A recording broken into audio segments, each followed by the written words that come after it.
Terminamos con Moisés diciéndole al Señor, por favor envía a otra persona, no me envíes a mí. Recordemos que el Señor ahí se enojó y le dijo, bueno, te mando a Aarón, y Aarón va a ser tu vocero, vas a ser como Dios porque le vas a decir lo que tiene que hacer, pero yo te voy a decir lo que le vas a decir a Aarón. Y ahí termina la conversación de Dios con Moisés. Así que hoy vamos a empezar a partir de ese momento en adelante. Entonces, por favor, les voy a pedir que repitan conmigo, me dispongo a ser enseñado y amonestado con el propósito de presentarme maduro delante del Señor.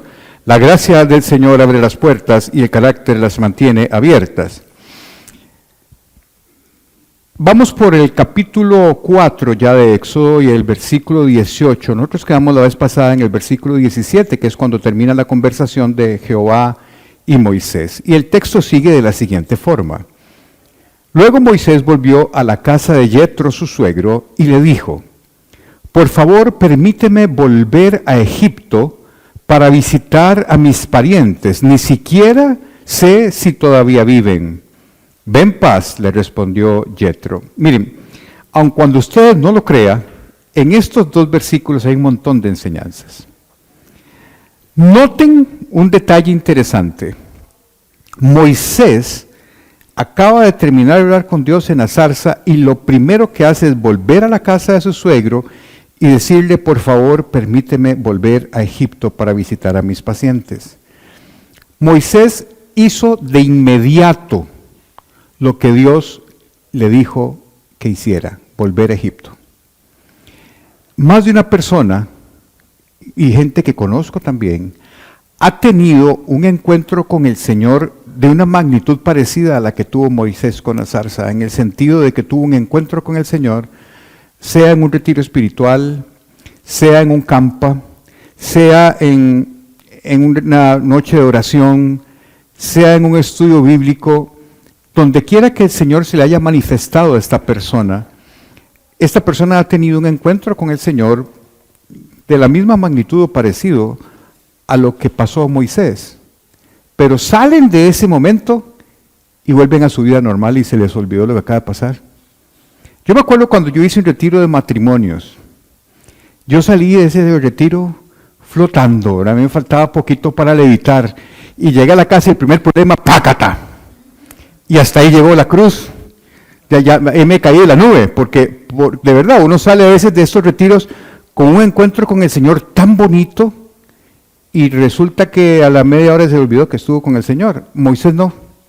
Moisés aquí nos enseña que no solamente en el momento en que usted tiene un encuentro con el Señor debe ser diligente, es decir, moverse en la dirección que usted siente que tiene que moverse y no dejarlo para luego, porque si no te enfrías. El encuentro con el Señor es un encuentro que mueve todas las emociones habidas y por haber, te sacude, te socollonea el espíritu, pero somos muy dados a que el mundo nos gane. Y de un momento a otro, todo el impulso que sentimos en el momento en que el Señor nos habló se diluye muy rápidamente. Moisés fue muy diligente, y no solamente fue diligente, fue respetuoso, porque lo primero que hizo fue pedirle permiso al suegro, que no era solamente el suegro, era el jefe. Porque las ovejas de Moisés, que Moisés pastoreaba, no eran de Moisés, eran de Yetro, su suegro. Moisés había pasado más de la mitad de su vida, o ya por lo menos la mitad de su vida, siendo el pastor de las ovejas del suegro. Acuérdense que nosotros dijimos que la vida de Moisés la dividimos en periodos de 40 años.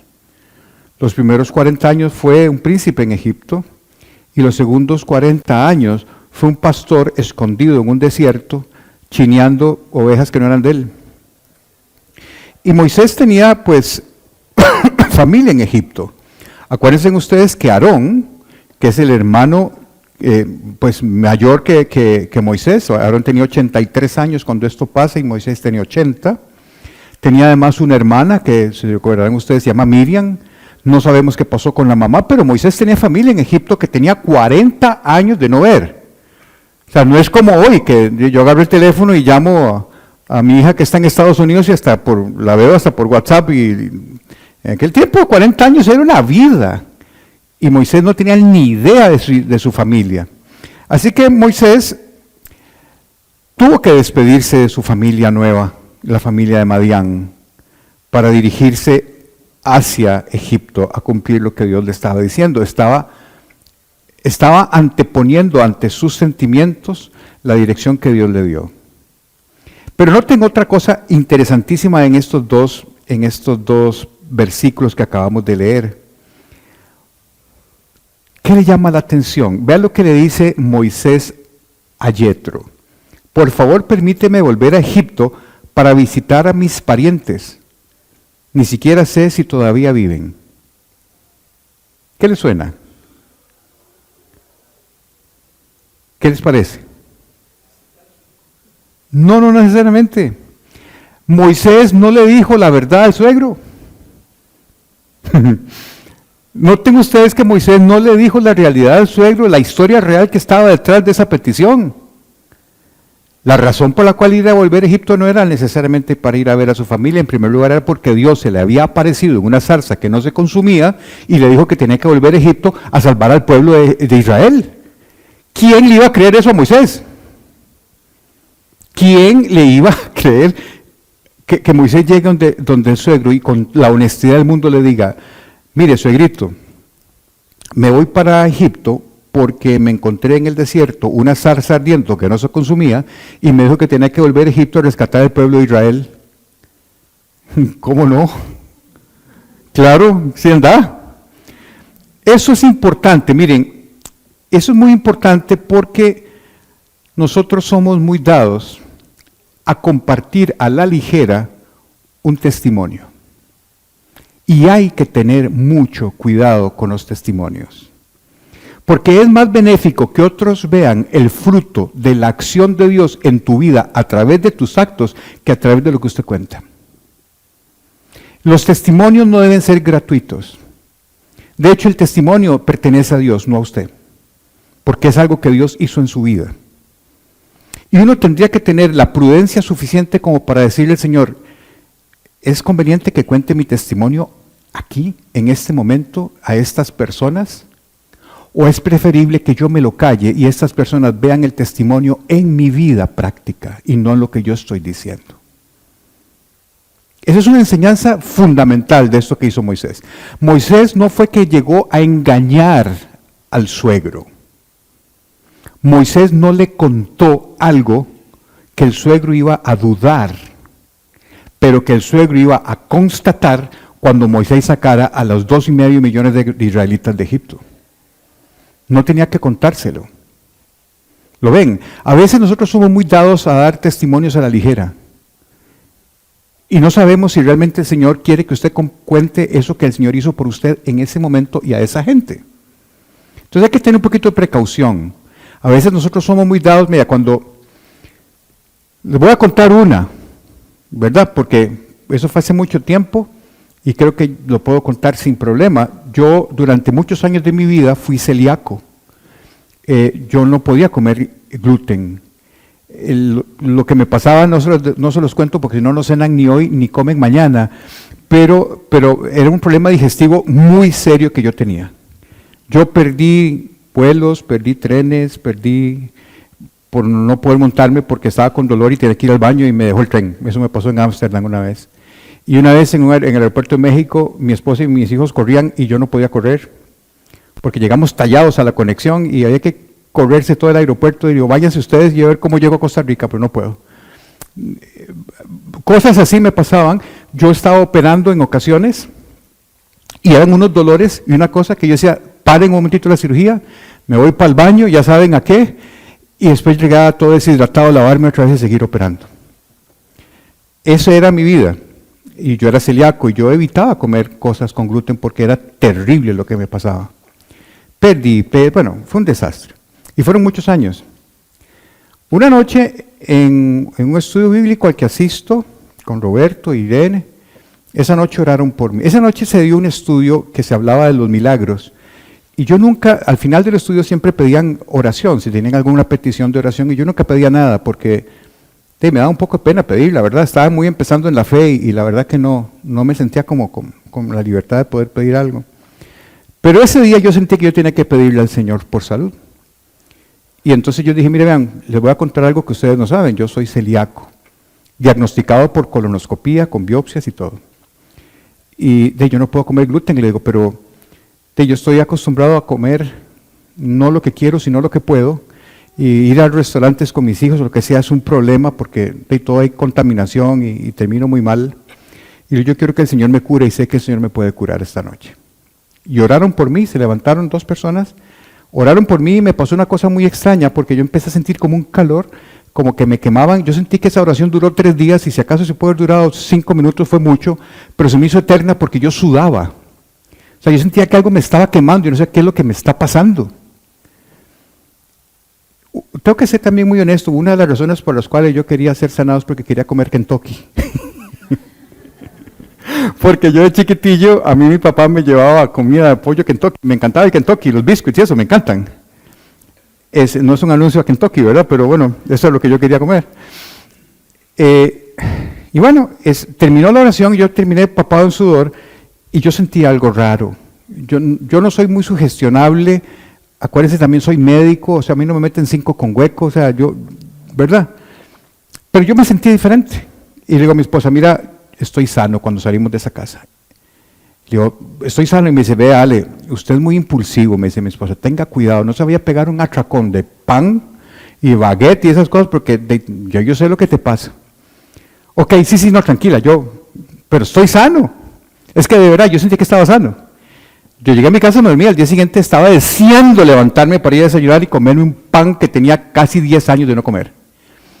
Y me levanto a hacer los huevillos y estaba haciéndome un cafecito y pongo un par de tostadas y en eso baja mi esposa y estoy comiendo una tostada con el pan, con el huevo.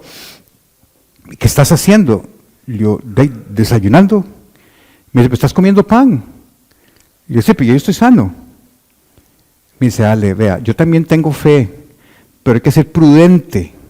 Usted tiene que manejar de aquí a la bíblica y yo vivo aquí en Los Reyes, o sea que duro 1 hora y media. No vas a llegar al hospital. Vea, de camino está la casa de Irene, de Roberto, está la casa de Angelette, está la casa de Domínguez, me dio la lista de todos los amigos que vivían entre mi casa y la bíblica por si tenían una emergencia sanitaria. No, pura vida, sí, pero yo me sentía bien, la verdad. Llegué al hospital, se me olvidó el tema del pan y empecé a trabajar. Como a la hora me llama mi esposa, ¿cómo estás? Yo, bien, ¿y vos? No, que ¿cómo estás de la panza? Ya, bien. Mira, de veras, bien. ¿No tienes dolor? No tengo nada.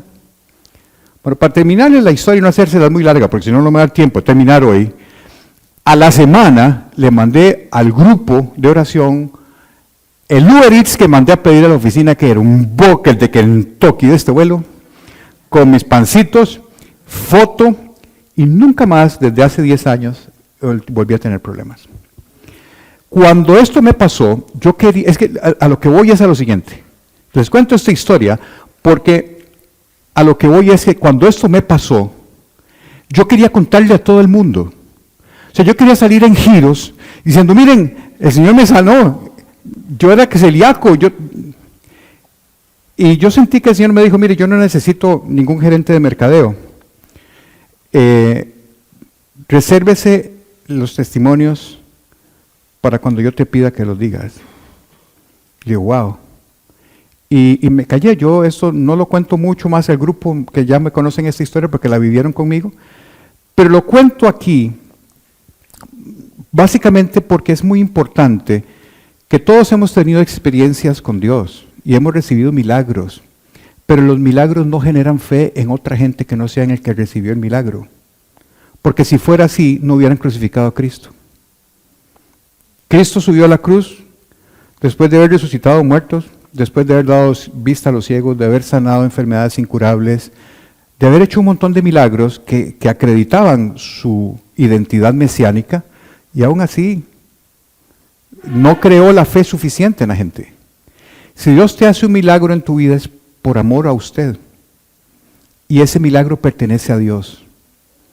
Y es hasta cuando Dios te pida compartir ese milagro, porque Dios sabe que alguien que está oyendo lo necesita oír, que se lo pone usted en el corazón para compartirlo, pero no lo comparta de gratis, porque la fe no crece por un milagro ajeno. La fe solo crece por oír la palabra y la palabra de Dios. Y entonces esto fue lo que hizo Moisés. Moisés no le dijo a Yetro, mire, suegrito, viera lo que me acaba de pasar. una zarza que no se quemaba y el Señor me dijo que tengo que volver a Egipto. Y dice, ¿vas a dejar mis ovejas tiradas? Porque no era creíble. Entonces lo que le dijo es que quiero ir a ver a mi familia y Jethro dijo, ve en paz. Pero aquí la cosa se pone todavía más bonita. En el texto que sigue, en el versículo que sigue, dice, antes de que Moisés saliera de Madián, el Señor le dijo, regresa a Egipto porque ya han muerto todos los que querían matarte. ¿Recuerdan ustedes que Moisés está escondido en Madián 40 años porque mató a un egipcio que estaba agrediendo a un judío? ¿Se acuerdan? Y que Moisés pensó que nadie lo había visto. Y al día siguiente, 2 judíos le dijeron, ¿qué? ¿Nos vas a hacer lo mismo que le hiciste al egipcio? Y entonces Moisés se dio cuenta de que todo el mundo sabía y que el faraón lo quería matar. Y a Moisés lo querían matar. Había un cartel, se busca en la entrada de las pirámides de Giza, no, mentira. Pero a Moisés lo querían matar. Entonces Moisés se fue y se fue a esconder a Madián. Bien lejos de Egipto, por cierto. Pero vean ustedes que cuando Dios le pide a Moisés ir a Egipto, Moisés no lo duda. Moisés va inmediatamente, habla con el suegro y le dice, sí, vete, y Moisés empieza a hacer los preparativos, pero Dios conoce el corazón de las personas. Yo estoy seguro, porque el texto lo dice, que una preocupación que podía tener Moisés en ese momento era regresar a un lugar donde lo querían matar. Porque Moisés salió huyendo por esa razón. Pero Moisés, a pesar de que tenía eso en el corazón, hizo todo para irse. El texto dice, antes de que Moisés saliera. ¿Qué significa eso? Que ya Moisés había decidido irse, ya estaba armado, ya se iba a ir, pero tenía ese peso en el corazón. ¿Y qué pasa si llego y me matan? Porque Moisés era buscado por asesino. Así que Dios le da a Moisés la protección que Moisés necesitaba. La paz, la tranquilidad y la protección. Esto nos enseña que Dios tiene cuidado de la vida de cada uno de nosotros. Dios no te va a exponer. Él va a ir con usted, Él lo va a cuidar, Él lo va a proteger cuando usted camina en los caminos del Señor. Porque eso es lo que estaba haciendo Moisés. Moisés estaba siendo obediente y diligente con Dios, haciendo lo que Dios le pidió de hacer, a pesar de que podía estar su vida en peligro. Y Dios, sabiéndolo sin que Moisés se lo dijera, lo calma y le dice, vaya tranquilo, ya todos los que querían matarte ya están muertos. Vaya, si Dios te comisiona, Dios te cuida. Si Dios te envía, Dios te cuida. No estamos solos en nuestro caminar con el Señor. No estamos. Así como Moisés fue diligente con Dios, si el Señor te está mandando a hacer algo, tenga la absoluta y completa seguridad de que Dios va primero. Y te abre camino y te cuida. Y nada te va a pasar porque estás caminando en los caminos del Señor. El problema es cuando empezamos a caminar por nuestra cuenta y queremos que el Señor nos cuide. Yo tenía un amigo terriblemente infiel, pero era muy religioso. Y entonces él, cuando iba a ser infiel, le iba pidiendo al Señor que no lo descubrieran. ¿Cómo? O sea, cuando él me contó, yo dije, ¿pero qué estás pidiendo? Bueno, ese es un extremo, ¿verdad? Pero a lo que quiero decir es que a veces nosotros caminamos fuera del camino del Señor, pidiendo al Señor que nos proteja de lo que estamos haciendo. ¿Cómo nos va a proteger? Dios te garantiza su protección, su cuidado, el éxito y la bendición en tu vida cuando caminas en sus caminos. Cuando caminas en sus caminos. Y Él te lo garantiza, como le dijo aquí a Moisés, y Él conocía el corazón de Moisés. No fue necesario que Moisés le dijera en la zarza, dentro de las 4 cosas que le rebatió a Dios, que le dijera, y es que si regreso me van a matar. No, eso no lo dijo, pero lo tenía en el corazón y Dios lo sabe. Y Dios lo sabe. Veamos cómo sigue el texto. Así que después de que Dios le dijo, andad tranquilo, ya todos están muertos, no vas a tener ningún problema, el texto sigue diciendo, así que Moisés tomó a su esposa y a sus hijos, los montó en un burro y regresó a la tierra de Egipto. En la mano llevaba la vara de Dios. El Señor le dijo a Moisés, cuando llegues a Egipto, preséntate ante el faraón y haz todos los milagros que te he dado el poder de realizar. Vean, de camino a Egipto, ya cuando, y sin tener todas las indicaciones claras, Moisés arrancó y fue obediente, igual que Abraham. De camino, Dios le dice, preséntate al faraón y haz todos los milagros que te he dado el poder de realizar. Los milagros son de Dios.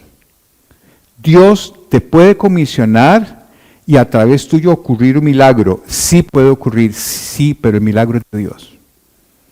Y le está diciendo a Moisés, vaya, usted haga los milagros que yo te he dado permiso que hagas en mi nombre. ¿Para qué sirve un milagro? Un milagro sirve para demostrar el poder de Dios. Es para acreditar que esto sobrenatural solo puede venir de Dios. Pero entonces Dios tiene que dar el permiso para que usted pueda hacer algo que represente el poder de Dios. Y entonces vea lo que dice, pero yo le endureceré el corazón y él se negará a dejar salir al pueblo. Entonces le dirás, esto dice el Señor, Israel es mi primer hijo varón. Te ordené, deja salir a mi hijo para que pueda adorarme, pero como te has negado, ahora mataré a tu primer hijo varón. Noten ustedes que el texto dice, pero yo le endureceré el corazón al faraón. ¿Por qué? El propósito de Dios era que Moisés sacara al pueblo. ¿No era más fácil que Dios le ablandara el corazón al faraón y los dejara salir y no que se lo endureciera? No va más con los planes lógicos que Dios actúe soberanamente en el corazón del faraón y que cuando Moisés y Aarón se presentaran donde él, Dios le transformara el corazón al faraón y el faraón le dice, lléveselos. Ocurrió lo contrario. Dios dijo, le voy a endurecer el corazón al faraón. Y eso tiene un plan divino. Para mostrarle al pueblo de Israel y a los egipcios el poder de Dios. Recuerden ustedes que el pueblo de Israel empezó siendo apenas 70 personas que llegaron con José y sus hijos a Egipto, mucho antes de que los esclavizaran. Y llegó a ser una población muy grande, más de 3 millones de personas se calcula que era el pueblo de Israel que estaba cautivo y esclavo en Egipto. Dios iba a coger ese grupo de esclavos y ese grupo de esclavos iba a ser una nación. Pero para poder hacer eso, primero tenía que establecer una relación con esta gente, para después convertirlos en una nación. Antes de la ley viene la gracia. Antes de la ley viene la gracia. Entonces, ¿qué es lo que hace Dios? Dios endurece el corazón del faraón para que todo el pueblo de Israel pudiera ver las señales poderosas de Dios y empezaran a tener una relación con Él. Dios quiere darse a conocer primero a su pueblo y lo hace a través de su poder. De su poder. Ahora, ¿por qué dice endurecer el corazón del faraón? Porque en hebreo en realidad lo que dice es hacer su corazón fuerte. Dios no le está cambiando el corazón al faraón. Lo que está haciendo Dios es que está más bien fortaleciendo lo que ya había en el corazón del faraón. El faraón odiaba a los israelitas. Los odiaba. Y les tenía miedo porque eran muchos. Y tenía miedo de su poder ante tanto israelita. Entonces, ya el corazón del faraón existió un rechazo hacia los israelitas. ¿Qué es lo que hace Dios? Reafirmar ese sentimiento en el faraón. Dios no le está cambiando el corazón al faraón, lo que está es reafirmando el rechazo que el faraón tenía hacia los israelitas. Y entonces Dios le advierte a Moisés. Y le dice a Moisés, eso va a pasar, pero va a pasar porque yo quiero que pase. Yo le voy a endurecer el corazón al faraón. Y por último le dice lo que va a pasar al final, que es con la muerte de los primogénitos, que es la última plaga. Moisés en ese momento no sabía que tenía que pasar por 10 plagas para llegar a esto. Moisés nada más fue obediente y no le pintaron el panorama completo. y aún así fue obediente. Nosotros en la vida queremos que el Señor nos ponga el panorama completo para actuar. Y si no lo sentimos completo, no actuamos. Y nosotros no sabemos a veces que las cosas se van aclarando conforme vas caminando. Y el Señor te va guiando conforme vas caminando. A veces yo siento que la vida es como, se le da a Dios a uno como cuando le regalan a uno un rompecabezas, pero el Señor se dejó la tapa, entonces usted no sabe qué es lo que está construyendo. Usted tiene que empezar a poner las fichas dependiendo de lo que usted crea y por la guía del Señor, pero usted no sabe qué está construyendo, la tapa, el dibujo final lo tiene Dios.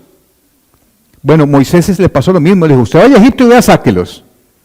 Pero no sabía que para que eso ocurriera, tenían que pasar 10 plagas, tenían que echarse encima al faraón, iban a matar el ejército del faraón y al faraón en las aguas del Mar Rojo. Moisés no sabía nada de esto. Lo único que le dice Dios al final es, mire, deja salir a mi hijo para que pueda adorarme, pero como te has negado, ahora mataré a tu primer hijo varón. Eso ocurre en la última plaga. Pero vean ustedes, aquí hay un texto muy extraño en el Éxodo. Esto es uno de los textos más extraños de interpretar, que es el que está en el versículo 24. Porque camino a Egipto ya va Moisés con el burro, con Séfora, con Gersón y con Eliezer, que eran sus dos hijos. Ahí van, con el burrito sabanero. No van camino a Belén, sino camino a Egipto. Y algo pasó en el camino. En el camino entre Madián y Egipto, en esos territorios habían posadas, eran como tiendas de reabastecimiento para los viajeros. Eran como posadas, la gente podía descansar, tomar agua, lo que sea, comer y después seguir. Y vean lo que sucedió en el camino. Y aconteció en el camino que en una posada Jehová le salió al encuentro y quiso matarlo. ¿Cómo? Quería matar al líder que había preparado 80 años para hacer lo que estaba a punto de hacer. ¿Por qué? No tendría más bien que cuidarlo, que no le pase nada. Y más bien quiso matarlo, dice la palabra. ¿Matarlo cómo? Se especula que lo que Moisés tuvo fue una enfermedad grave, a punto de muerte, en una de las posadas camino entre Madián y Egipto. ¿Pero por qué? ¿Por qué quiso el Señor matar a Moisés? ¿Qué había hecho Moisés o qué había dejado de hacer para que Dios desistiera del plan que tenía con Moisés? Raro, ¿verdad? O sea, toda la vida de Moisés había sido una preparación para llegar a hacer lo que Dios le pidió que hiciera. Y cuando ya Moisés diligentemente lo iba a hacer, lo quiso matar. ¿Por qué? Bueno, la razón es, el texto es muy claro, como vamos a ver más adelante, que Moisés no había circuncidado a su hijo Eliezer. Moisés tenía dos hijos. El primero se llamaba Gersón, ¿se acuerdan? El que me diga por qué se llamaba Gersón come doble. Porque lo dijimos ya. Come doble. Bien. Porque él era forastero en Madián y entonces Gersón significa nacido en tierra forastera, extraña, correcto. Pero tenía otro hijo, Eliezer. ¿Cuál es el tema? El tema es que la circuncisión para los hijos varones en el 8º día de nacimiento era un mandamiento estricto de Dios. Desde Génesis 17:10 está. Dios había establecido que la forma en que usted identificaba que era del pueblo de Dios era a través de la circuncisión. La circuncisión no era una práctica que Dios inauguró aquí. Esa era una práctica muy en los países asiáticos, en la región asiática, pero lo usaban con otros fines. Básicamente era porque como se bañaban en los ríos y los ríos eran contaminados, había mucha infección, entonces se hacían la circuncisión, pero era por asuntos médicos. Pero la circuncisión ceremonial que establece Dios para su pueblo tenía otra finalidad. No era un asunto médico, era un asunto de identificación con Dios. Y se hacía con una piedra, con una roca de pedernal muy afilada. Así era como ceremonialmente se hacía. Pero acuérdense ustedes que la esposa de Moisés no era israelita, era madianita. Y para ellos, la circuncisión Era una práctica que no conocían, no respetaban, no entendían y no promovían. De hecho, para los madianitas la circuncisión se hacía previo al matrimonio, no en un niño de 8 días de nacido. Entonces es muy probable que Moisés haya evitado hacerle la circuncisión a Eliezer para no meterse en broncas con Séfora. Es muy probable que eso haya sido. Y que probablemente Moisés quería hacerle la circuncisión a su hijo cuando ya llegara a Egipto. El cuento es que Eliezer iba no circuncidado. Y Dios había dicho que bajo ninguna circunstancia no se podía eliminar el rito de la circuncisión. No había ningún atenuante que hiciera que un niño de 8 años no fuera circuncidado si quería ser parte del pacto con Dios. Entonces el líder no podía tener un hijo no circuncidado. Porque si el niño moría antes de la circuncisión, moría fuera del pacto. Por eso es que lo circuncidaban al 8º día. Pero vean ustedes todavía que el texto se nos complica un poquito más. Ya sabemos que la razón por la cual Dios quería matar a Moisés, muy probablemente está en relación con la circuncisión por lo que sigue. Vean, pero Séfora, la esposa de Moisés, tomó un cuchillo de piedra, de la roca de Pedernal, y circuncidó a su hijo. Con el prepucio tocó los pies de Moisés y le dijo: ahora tú eres un esposo de sangre para mí. Cuando dijo un esposo de sangre, se refirió a la circuncisión. Después de ese incidente, el Señor lo dejó en paz. O sea, sí era la bronca de la circuncisión lo que estaba haciendo el problema de Moisés, que se estaba muriendo.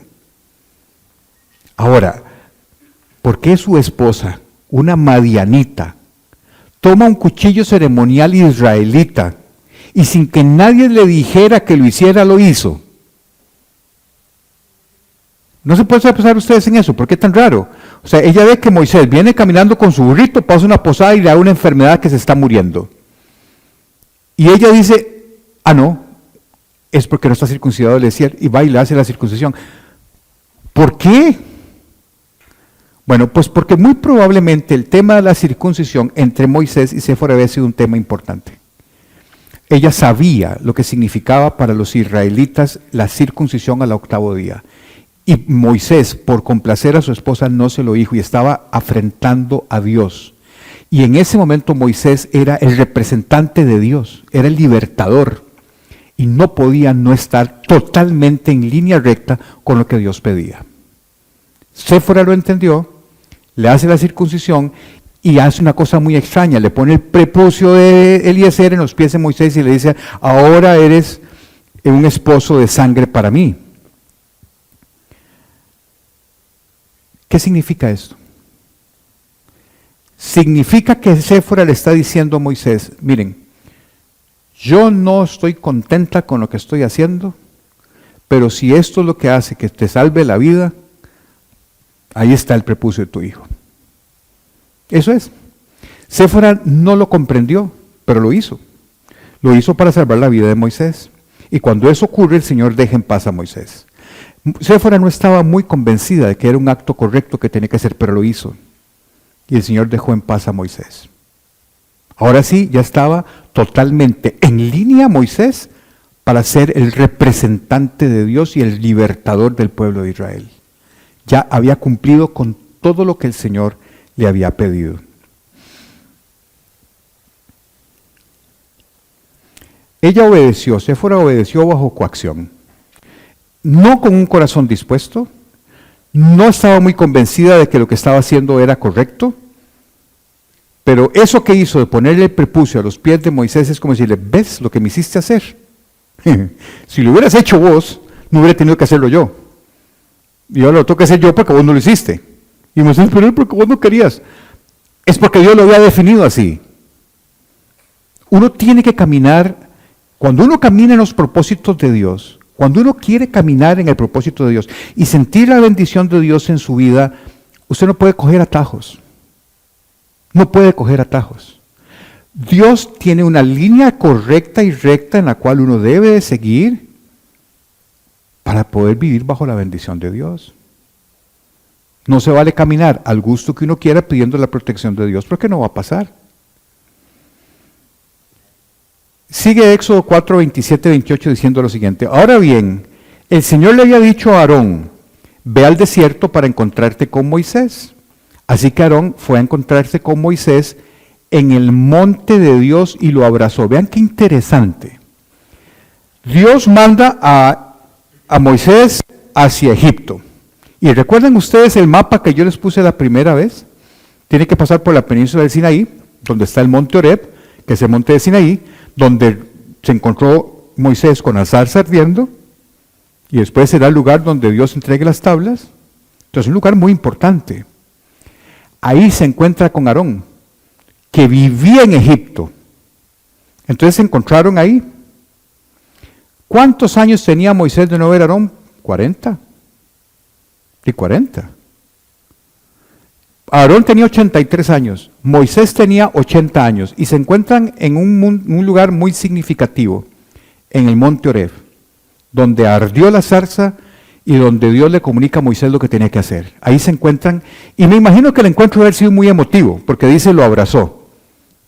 Y lo abrazó. Se quedó, digamos que Moisés, que es el escritor de esto, como que se quedó corto en la parte emocional, porque tuvo que haber sido muy emotivo el encuentro de estos dos hermanos.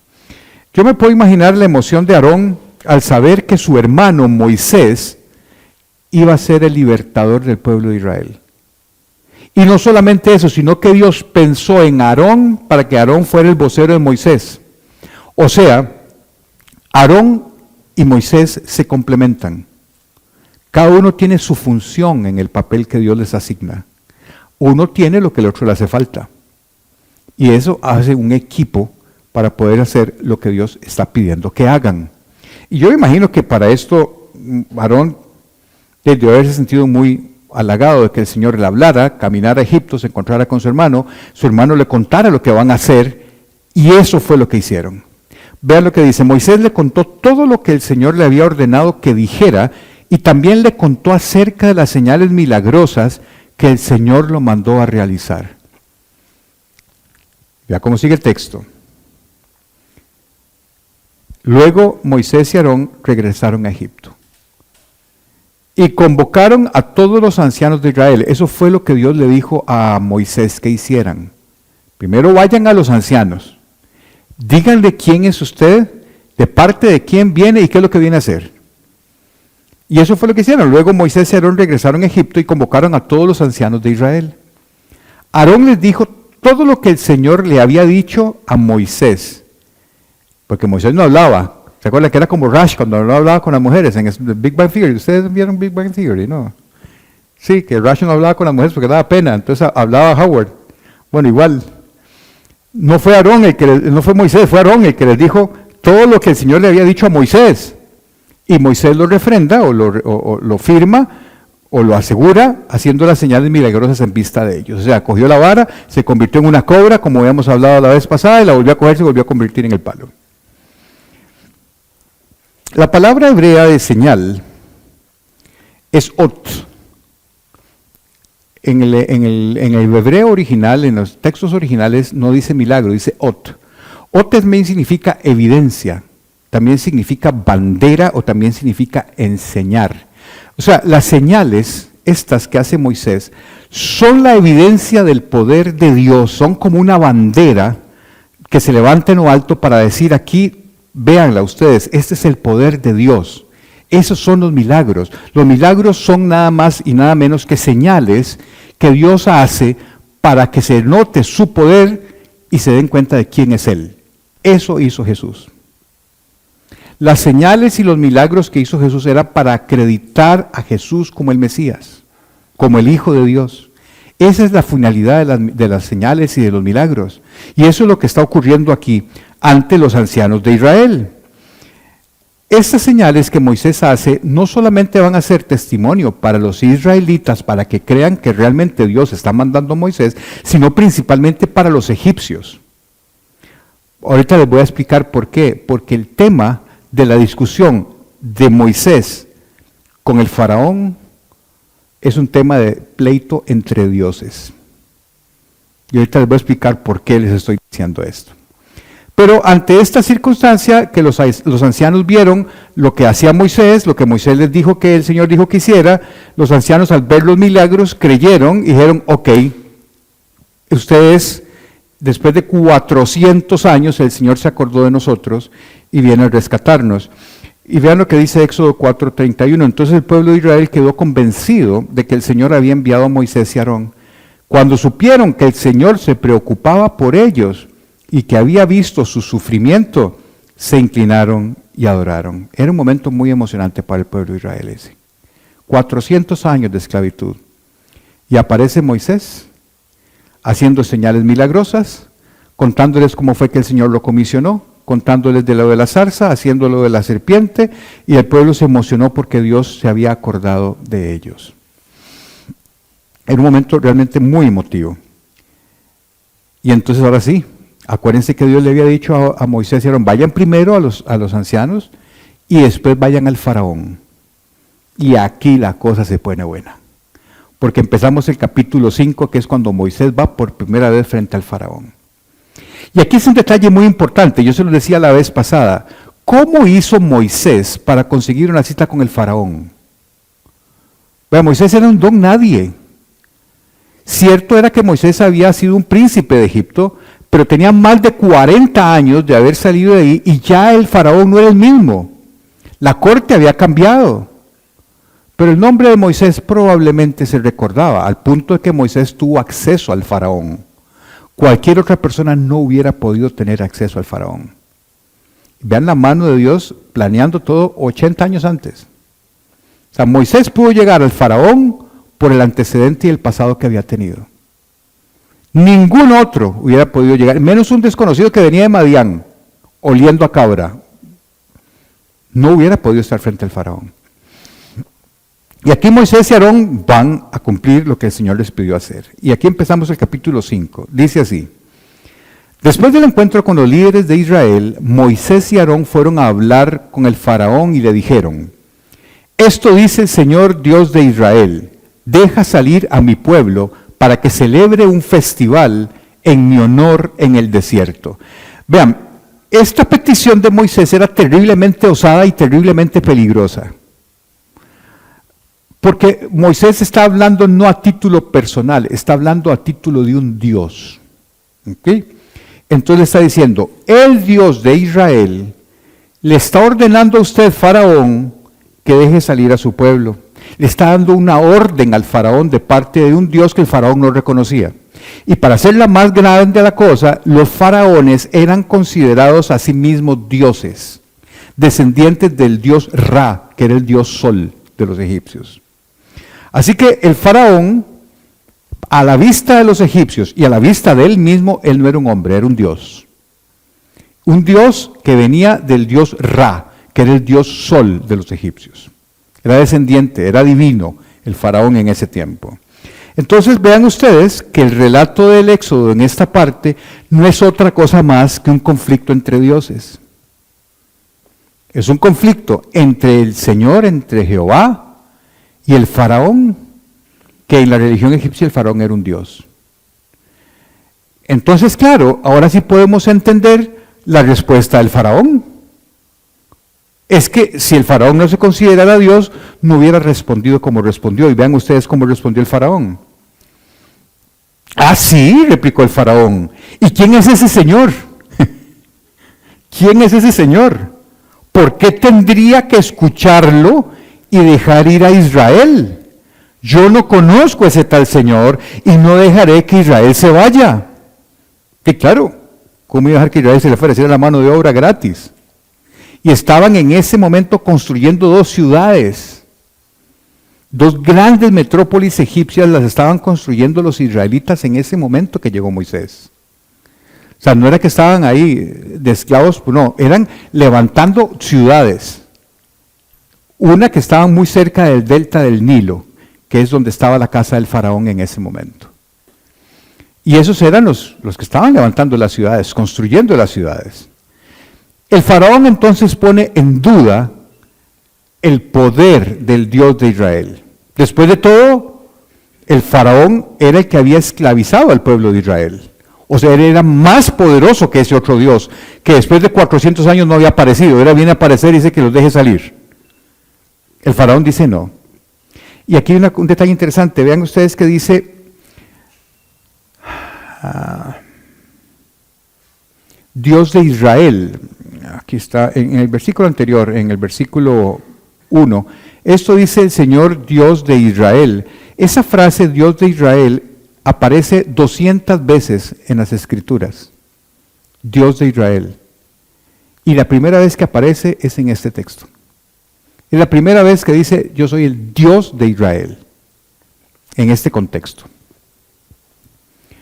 Bien, pero Aarón y Moisés le insistieron al faraón. El faraón dijo, ¿cómo es eso? ¿Quién es ese Dios suyo? Si yo tengo a sus súbditos como esclavos, ¿qué me va a decir ustedes decir a mí que yo tenga que hacer lo que tenga que hacer? Yo soy el Dios de Egipto. Pero Aarón y Moisés insistieron. El Dios de los hebreos nos ha visitado, declararon. Por tanto, déjanos hacer un viaje de 3 días al desierto a fin de ofrecer sacrificios al Señor nuestro Dios.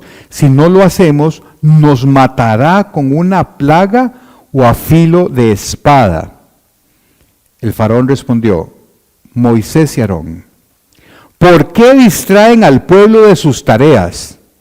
Vuelvan a trabajar. Miren, hay muchos de su pueblo en esta tierra y ustedes les impiden continuar con su labor. Vean ustedes que Moisés le está diciendo al faraón, mire, déjenos ir a hacer un peregrinaje de 3 días al desierto. No le está diciendo que no van a volver. Le está diciendo, vamos a ir a hacer un peregrinaje. Esto de los peregrinajes tiene un carácter de peregrinación como lo que hacen los musulmanes a la Meca. Que caminan y van a la Meca y adoran en un sitio sagrado y después cada uno se regresa. Ese era el concepto que tenía Moisés de lo que iba a hacer con el pueblo de Israel. Sacarlos al desierto, llevarlos probablemente al monte Horeb, donde se había aparecido Dios, alabar al Señor y que el Señor se encargara después de ver cómo hacía para no regresarlos. Pero era una peregrinación santa lo que quería hacer Moisés. El faraón se siente realmente muy sorprendido por esta demanda de Moisés. Y como él se considera un Dios, no se siente obligado a tener que hacerlo, a seguir las órdenes de un Dios que ni conocía y que además no tenía mucho poder porque le estaba volando palos a sus súbditos y no había pasado nada en 400 años. Vamos a ver, los egipcios eran politeístas, ¿verdad? No eran monoteístas, eran politeístas, tenían dioses para todo. El dios Sol era el dios Ra y el descendiente del dios Sol era el faraón. Así que digamos que probablemente para el faraón no fue extraño que existiera un dios de los israelitas y para ellos había dioses para todo. Pero lo que él no tenía claro era que era un dios inferior a él, ¿verdad? Por eso él se niega de la forma en que se niega. Lo que pasa es que el faraón empieza a sospechar de que ese cuentico del Dios es un cuentico para jalar y que se vayan la mano de obra porque estaban siendo esclavizados. Era un pretexto para el faraón lo que estaba pasando. Él no entendía que realmente había un Dios de los hebreos, el Dios con mayúscula. Él se consideraba Dios y lo que pensó que estaban haciendo los israelitas era buscando la manera de zafarse, ¿verdad? Entonces vea lo que sigue diciendo el texto en el versículo 6 al 9. En ese mismo día, o sea, cuando Moisés y Aarón se presentan donde el faraón, y el faraón les dice, mire, hay muchos de su pueblo en esta tierra, ustedes les impiden continuar con su labor, ya el faraón se está oliendo de que había un cuento ahí detrás como para que todo el mundo se fuera y dejaran al faraón tirado. Entonces ve lo que hace el faraón. Ese mismo día el faraón dio la siguiente orden a los capataces egipcios y a los jefes de cuadrilla israelitas. Ya no les provean paja para hacer los ladrillos, hagan que ellos mismos vayan a buscarla, pero exíjanles que sigan fabricando la misma cantidad de ladrillos que antes. No reduzcan la cuota, son unos perezosos. Por eso claman, déjanos ir a hacer sacrificios a nuestro Dios. Cárguenlos con más trabajo, háganlos sudar y así aprenderán a no dejarse llevar por mentiras. Entonces los capataces y los jefes de cuadrillas salieron a informarle al pueblo. El faraón dice lo siguiente, ya no les proporcionaré paja, Tendrán que ir ustedes mismos a conseguirla por donde puedan, pero deben producir la misma cantidad de ladrillos que antes. Así que el pueblo se dispersó por todo Egipto en busca de hierba seca para usar como paja. Vean que ustedes que la consecuencia de la petición de Aarón y Moisés, lejos de liberar al pueblo, más bien les aumentaron las cargas. Los ladrillos se hacían con el barro del Nilo y se ponía paja para compactarlo y luego se metían cajas para secarlos y se formaban los ladrillos de esa manera. La materia prima era arcilla del Nilo y paja. La paja la aportaban los egipcios. El proceso de hacer ladrillos era muy tedioso, muy cansado, porque había que estar sacando, el barro, la arcilla del Nilo, compactándola, estirándola, acomodándole las cajas, volcando las cajas, poniéndolas al sol, y era un trabajo agotador. No era un trabajo peligroso, pero sí era cansado y agotador. Y entonces encima ahora ya no les van a proporcionar la paja. Entonces tienen que producir la misma cantidad de ladrillos, pero ellos tienen que proporcionarse la paja. La misma cantidad de gente haciendo el doble de trabajo. Entonces, si ya estaban mal, se pusieron peor. Vean ustedes entonces que la consecuencia de la petición de Aarón y Moisés fue que los trabajos sobre los israelitas se pusieron peor. Los israelitas tenían que ir a buscar paja a los campos, secarla, prepararla y luego compactarla en ladrillos. Y se suponía duplicar el trabajo para ellos. Así que la cuadrilla de hebreos, los capataces, que eran, digamos, también israelitas, fueron a hablar con el faraón, porque ya no podían más. Los egipcios que los cuidaban, los nogeim, que se llaman, que salen en los jeroglíficos con látigos y con varas, eran los que cuidaban los trabajos de los israelitas, los estaban exigiendo a más no poder. Entonces los jefes de cuadrilla israelitas fueron a rogarle al faraón, por favor no trate así a sus siervos, le suplicaron. Ya no nos dan paja, pero aún así los capataces nos exigen que sigamos haciendo ladrillos, nos golpean, pero no es nuestra culpa, es culpa de su propia gente, de los egipcios que no les daban paja.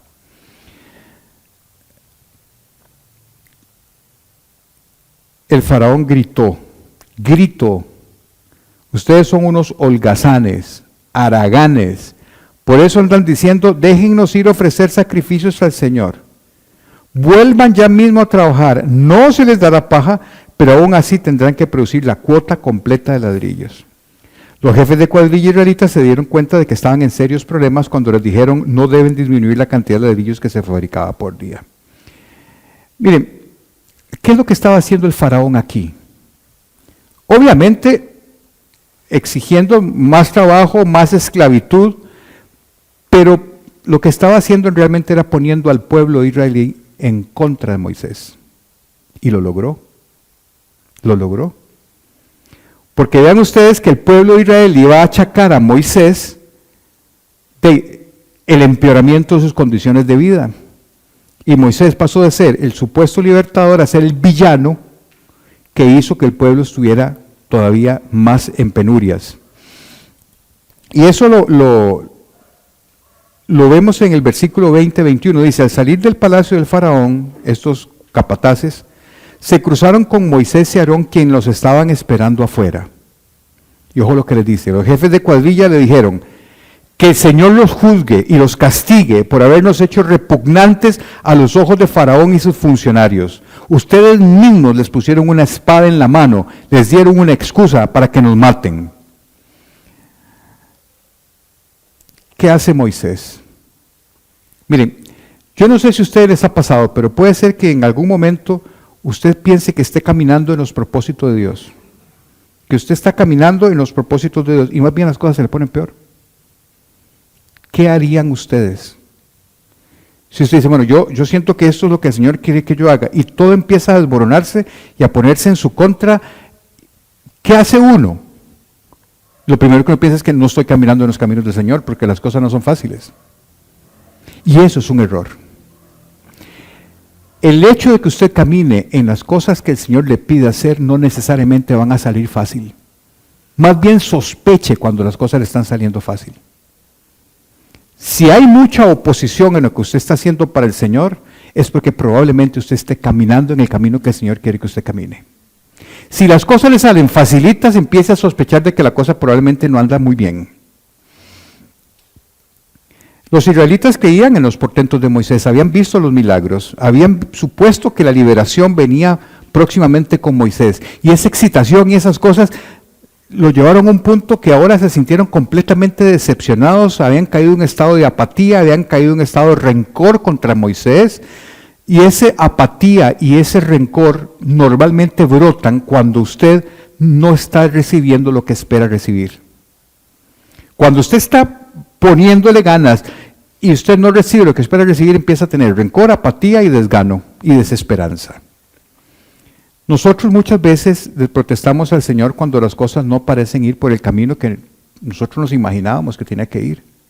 ¿Cierto o no? O sea, uno hace planes y los pone en los planes del Señor y uno empieza a trabajar en esto y parece que las cosas no van por el camino que uno quisiera. Y eso a veces nosotros nos desanima, nos desalienta, nos desmotiva, la fe empieza a flaquear y resulta que sí estabas en el camino del Señor. Porque la otra cosa que hay que recordar es que no necesariamente lo que viene de Dios sale fácil. Muchas veces es al revés. Lo que viene del Señor a veces no es tan sencillo.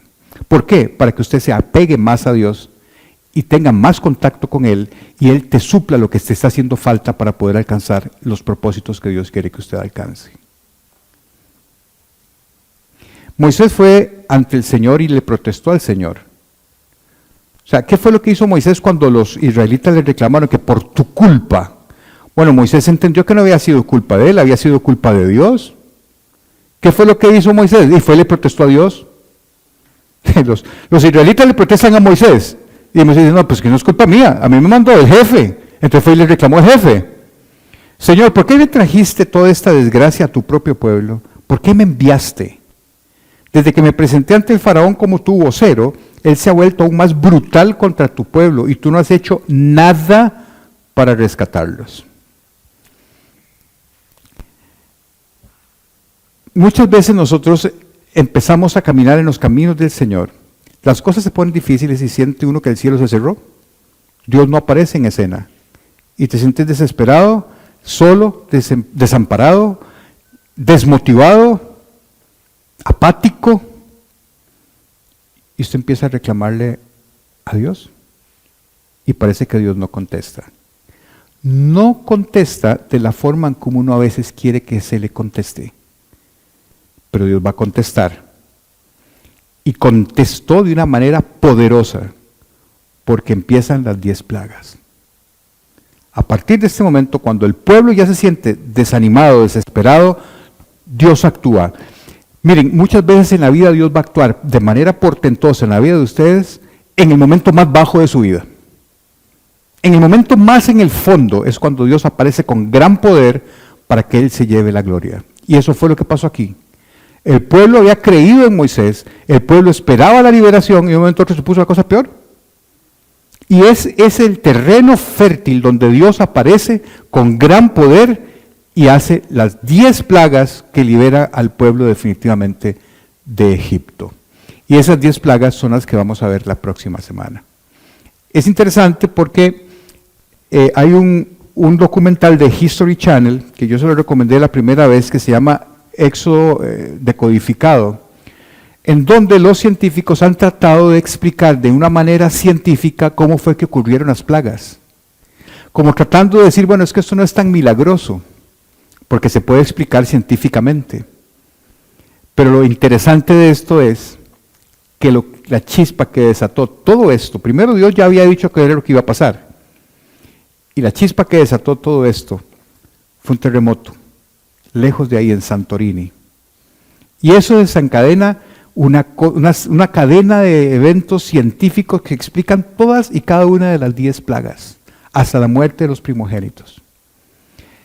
Cuando yo vi eso, digo, wow. O sea, lejos de decir, esto tiene explicación científica, entonces no es milagro, yo más bien veo el poder de Dios, de cómo Dios utiliza su propia naturaleza, lo que Él mismo creó, a su antojo, para producir lo que Él quiere que se produzca. Es impresionante. Así que, si quieren verlo, en History Channel pueden verlo, si no yo se los voy a contar la próxima vez en detalle.